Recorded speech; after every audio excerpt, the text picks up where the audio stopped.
Hello and welcome to the Candid Cash Flow Podcast, episode 51. I'm your host, Ava Fales.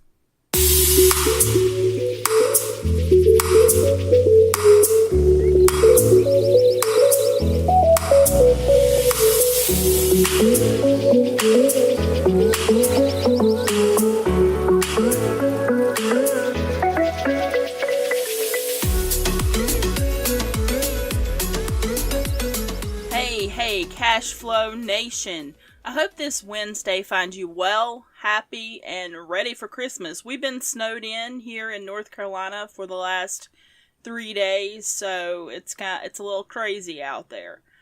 So Pinterest is another topic that's been sitting in my queue for a long while, actually since the beginning. I'll be honest, my Pinterest account is a train wreck. There, I said it, it's a mess. I'd have to say that Pinterest is probably one of the easiest social media platforms to use, but at the same time it's a lot of work, especially if you're trying to use Pinterest for marketing.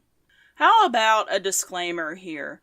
I'm far from a Pinterest expert, and as far as getting traffic from Pinterest, I'm a complete failure.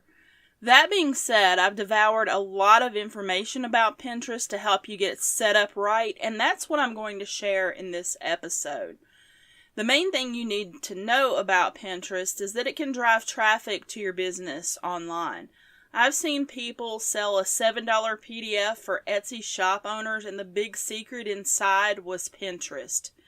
If you want to learn how to use Pinterest to drive massive traffic to your website and or online shop and 10x your views, then stay tuned. If you've listened to the Candid Cash Flow podcast before, you've probably heard us mention Canva. Canva is a free online graphics tool that allows you to create images for your blog, social media, and a lot more. We recently discovered a new tool you should definitely add to your arsenal. It's called Snappa, and we're quite impressed by its simple interface and the fresh-looking templates. You can try it out completely free and only upgrade if you need to.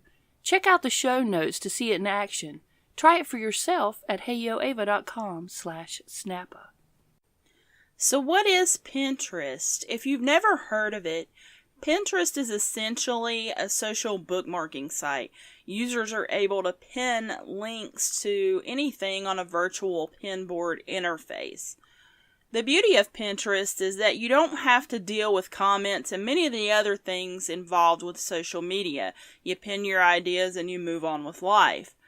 Pinterest is also a literal treasure trove of finding ideas about anything under the sun. So let's cover a simple glossary of a few Pinterest terms. First off, we have the boards. These are the virtual bulletin boards that hold your pins. Boards should only be about one topic or niche. Pins. These are the links you share on your boards. They must be accompanied by an image or a video, etc. Tries. These are pins that you've actually tried. This could include recipes, travel locations, products, etc. Followers. Well, you want to build some kind of audience, right? These are the people who follow you on Pinterest. So let's check out Pinterest by the numbers. Pinterest has 250 million active users every month. 2 million users save product pins to their boards every day. Pinterest is also known for its female majority demographic, but more and more men are realizing the value of the platform. 40% of new signups are now men. The median age of Pinterest users is 40, but most active users are under 40. What about the millennials? Since their number surpassed our last big generation, the baby boomers, what do they think of Pinterest? They use it as much as Instagram, and well, if you don't know, Instagram is huge. To be more specific, 1 out of 2 millennials use Pinterest. Here's an important one. Half of the users on Pinterest earn at least $50,000 per year. That's important for anyone hoping to reach buyers. 10% of users make upwards of $125,000 per year. Here's the kicker. A whopping 40% of users are in the $100,000 per year range. That is insane. The numbers just get better and better. You can see more at omnicoreagency.com/Pinterest-statistics. Convinced? Yeah, so let's do this as simply as possible. I'm not going to sugarcoat it. Pinterest is work. Setting up your account's not terrible, but to really rock Pinterest, there's a lot to do. For example, Pinterest likes vertical images. That means you have to create a special image just for Pinterest for your pins to really be taken seriously. If I could change anything about Pinterest, this would probably be the thing I would choose. For every other place I share my content, I can use one image across the board. For Pinterest, I have to create a special image.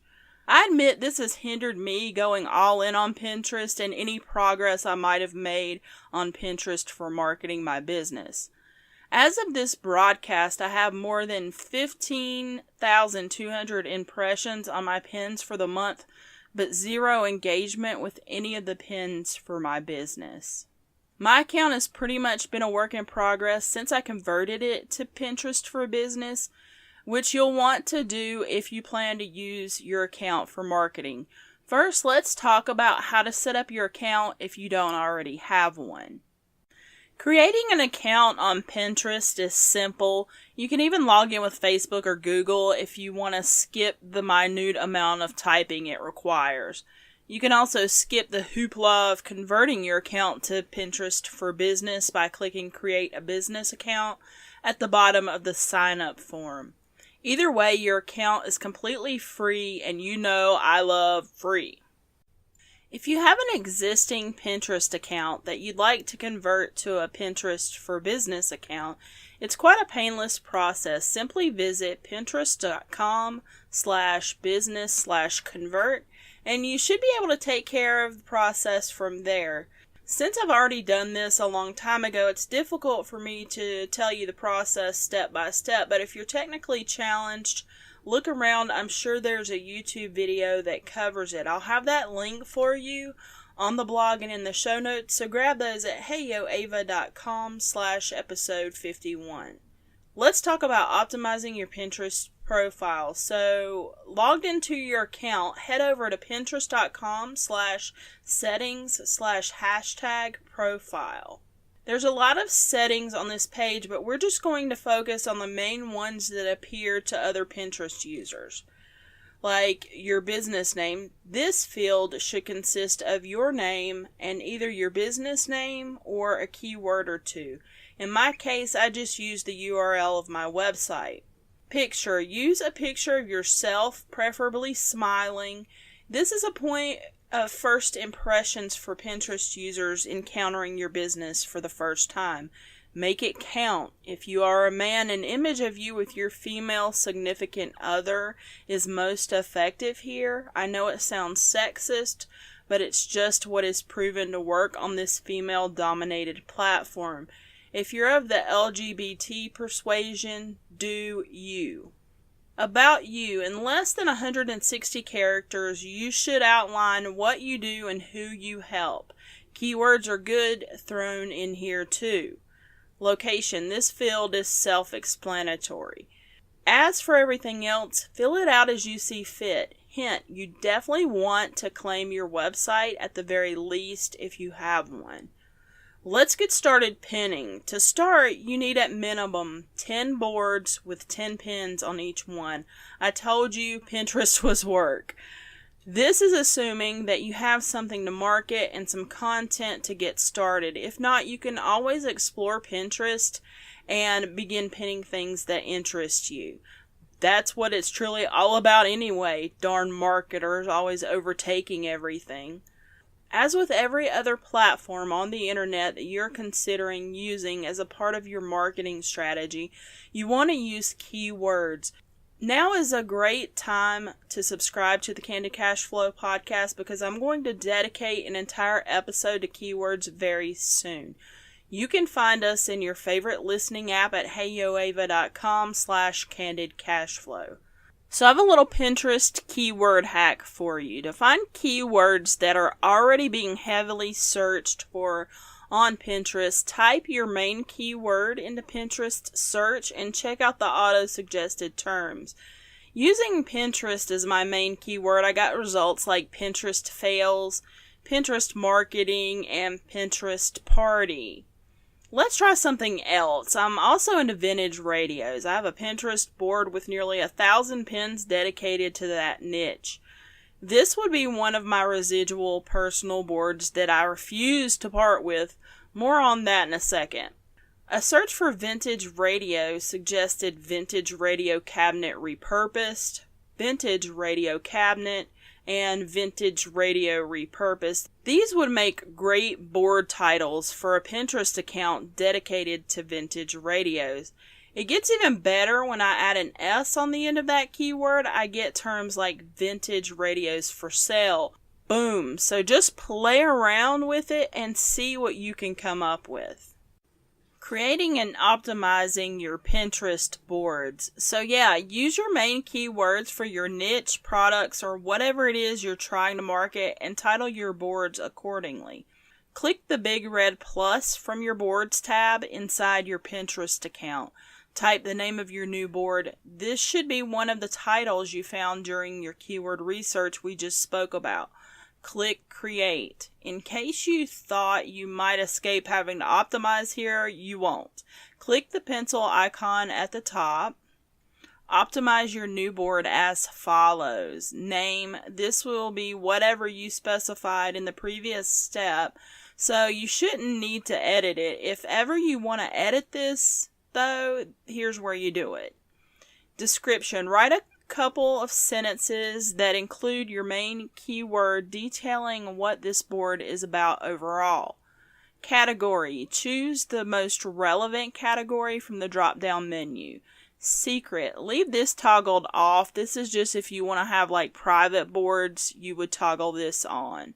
Collaborators. If you would like to create a group board that other users can pin to, you can add those people here. Group boards are a whole other animal that could be very useful in your Pinterest repertoire. We'll talk about them a little later. Click the red save button and you're all done creating this board. Rinse and repeat creating 8 more boards. Note, once you've saved some pins to your boards, you'll need to edit them again and select a cover image.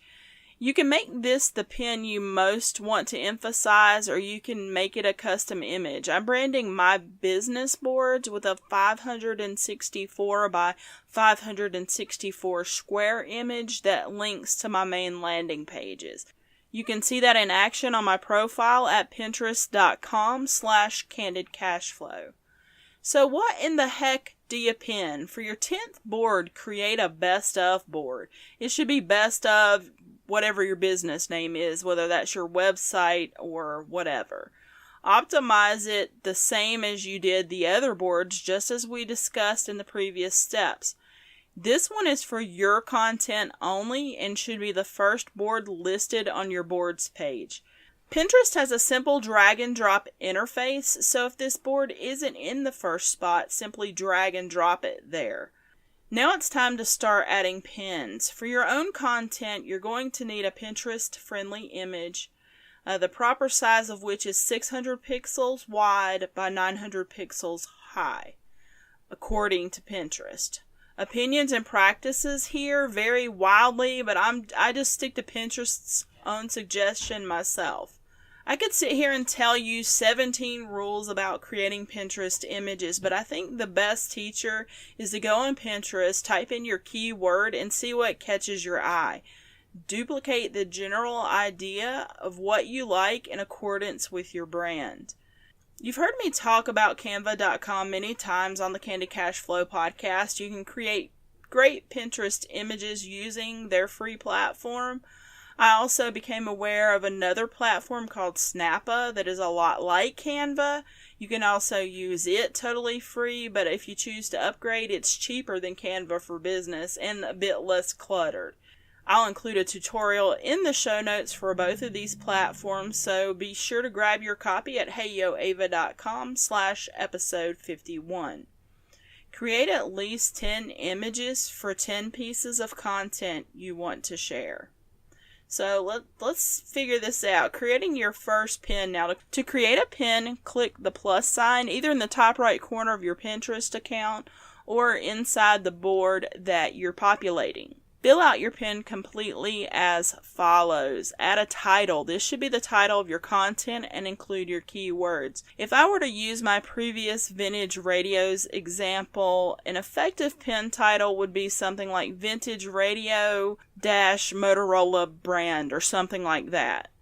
Drag and drop your image, or you can simply click to upload your image or video. If you already have Pinterest ready images inside your content, you can save it directly from your website and just pin that image. Say more about this pin. Write a couple sentences including keywords and a hashtag or two as well. Add the URL this pin links to. Put in your link, of course. This could be to a blog post or even a product. Choose a board. Choose the board where you want this pin to reside. That's it. Once you're done, click the red Save button in the top right corner. Congratulations, you've just created your first pin. Repeat the process for all 10 pieces of content you are saving to your best of board. Once you have your best of board under control, it's time to find some content from others that's relative to your niche.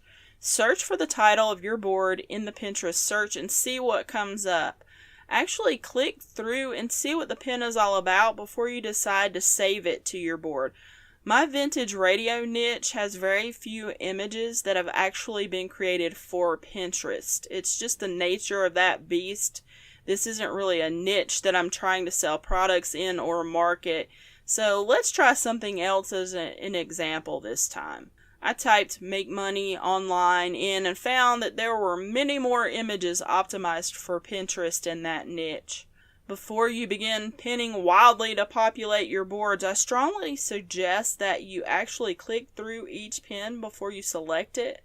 Curate the content. Choosing pins willy-nilly that link to mediocre content will affect the overall performance of your Pinterest account. This is one mistake I've made in the past with my own account. I've actually removed boards that had pins to crummy content. Now I click through and only pin items with excellent content. Let me just note here that I'm speaking only for those boards on my account directly aimed at my business. I still have a ton of personal boards too. I'm currently in the process of differentiating between the two with cover images. You're going to get a decent amount of followers organically just from pinning regularly. If you set up your account as I've outlined in this episode, then Pinterest algorithm will help you out here as well. As with nearly all other social media platforms, you can boost your acquisition of new followers by following others, finding people with a lot of followers and following their followers, and by finding and pinning to group boards. So let's talk about group boards. So to find group boards, look for high-profile Pinterest users in your niche. Browse through their boards. The odds are good that they have some group boards already set up that you can apply to join. You'll recognize group boards by the circle-shaped collage of users in the lower left corner of the board cover image. The criteria to apply and get accepted will vary by user. Pin your best content regularly to those group boards and you'll also gain followers from there. There are many third-party tools out there for Pinterest, just as we see with most other popular social media platforms. The most notable is Tailwind. I've just started using Tailwind myself, and so far I'm impressed with the insights provided by the tool. It allows me to schedule pins, republish pins that aren't performing well, and the interface is pretty user-friendly. So far, I definitely recommend it if you're looking to invest in making Pinterest a fruitful part of your marketing strategy. Tailwind is currently $9.95 per month, but you can start off with a free trial and see if it's a fit for you. No credit card required. For a full list of my recommended Pinterest tools other than tailwind, be sure to get a copy of the show notes. I'm including a list of free tools in the bonus section. So, happy pinning, my friends. That's it. If you follow this tutorial, you'll be well on your way. Even so, I encourage you to keep seeking information on becoming an even better Pinterest user because it will only benefit you. Michelle Schroeder of Making Sense of Sense once said that half of her traffic comes from Pinterest.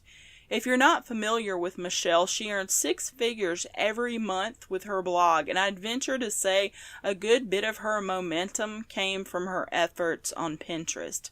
She's not the only one. There's a lot of blogs out there building traffic from business. That's not all. Many people in e-commerce also utilize Pinterest to send traffic to their online stores and products. It can be a total game changer. There are things we didn't even cover, like rich pins, creating pins where users can buy directly on Pinterest, or the new native video feature that was just added recently. As I said at the beginning of this episode, I'm no expert when it comes to Pinterest. I'm a floundering fangirl at best, but my 15,200 impressions speak for themselves. And actually, at the time of recording, I'm up to about 16,400 impressions. So I must be doing something right. That's it for this episode of the Candid Cash Flow podcast. There's a lot of over-the-shoulder type screenshots and things you don't want to miss, so be sure to visit the blog. The link is in the description. You can also grab a copy of the show notes. I always try to include a bonus in the show notes to make it worth your while.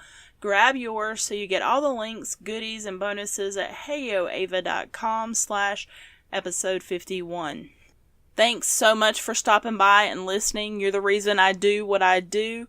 I do have a tidbit of exciting news this week, and that is that I bought CandidCashFlow.com. I'm not sure when I'll move everything over to the new site yet, but I'm excited about it. If you'd like to connect with the Cashflow Nation, visit our new Facebook group at heyoava.com/Facebook.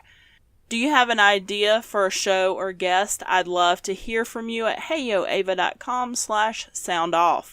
As always, I hope you'll consider subscribing so we can meet again. I'm passionate about helping you gain financial freedom through multiple streams of income online. Find us in your favorite listening app at heyoava.com/candidcashflow. Remember, I release a new episode each Wednesday. Until next time, turning your passion into cash flow.